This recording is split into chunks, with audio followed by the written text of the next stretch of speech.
ఒకానొక కాలంలో రాజ్యమంతా ఎంతో అందంగా కలకలలాడుతూ ఉంటుంది. ధనధాన్యాలతో విరాజిల్లుతూ ఉంటుంది. ఆ రాజ్యానికి రాజుగారు విక్రమార్కుడు. యుద్ధంలో ఎప్పుడు ఓడిపోని న్యాయానికి కట్టుబడిన రాజు. ఒకరోజు ఆయన తలపై ఒక తెల్ల వెంట్రుక వస్తుంది. అది చూసిన ప్రజలు రాజుగారికి ముసలితనం వచ్చేస్తుంది, రాజ్యభారం ఎక్కువవుతుంది అని అనుకునేవారు. ఒకరోజు రాజుగారి ఆస్థానంలోకి ఒక ముని వస్తాడు.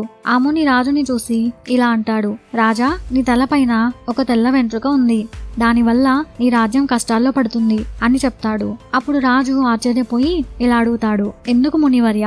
నేను న్యాయంగా పరిపాలిస్తున్నాను కదా అని అడుగుతాడు. అప్పుడు ముని ఇలా వివరిస్తాడు, రాజా, ఆ తెల్ల వెంట్రుక నీ సామర్థ్యాల మీద అనుమానం కలిగిస్తుంది. శత్రువులు దాన్ని అవకాశంగా తీసుకుంటారు.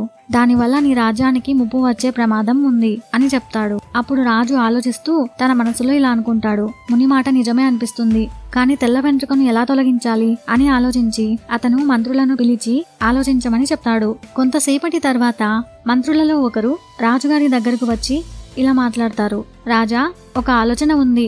మీరు ఘన విజయం సాధించే యుద్ధం ప్రకటించండి. ఆ యుద్ధంలో విజయం సాధించిన తర్వాత విజయోత్సవంలో మీ తలపై ఉన్న తెల్ల వెంట్రుకను గుర్తుకు తెచ్చి దానిని శుభసూచకంగా ప్రకటించండి. ఇలా ప్రజలు దాన్ని శక్తి సూచకంగా భావిస్తారు అని చెప్తాడు.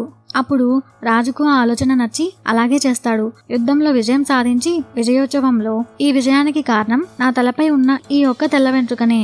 ఇది శక్తి సూచకం.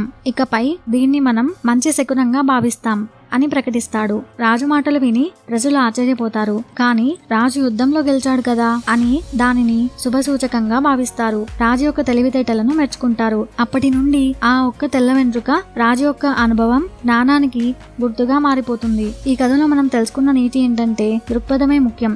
రాజుగారి తలపై ఉన్న ఒక్క తెల్ల వెంట్రుకను ప్రజలు ఆ రాజు యొక్క ముసలితనంగా భావించారు. కానీ రాజు దానిని విజయానికి గుర్తుగా మార్చాడు.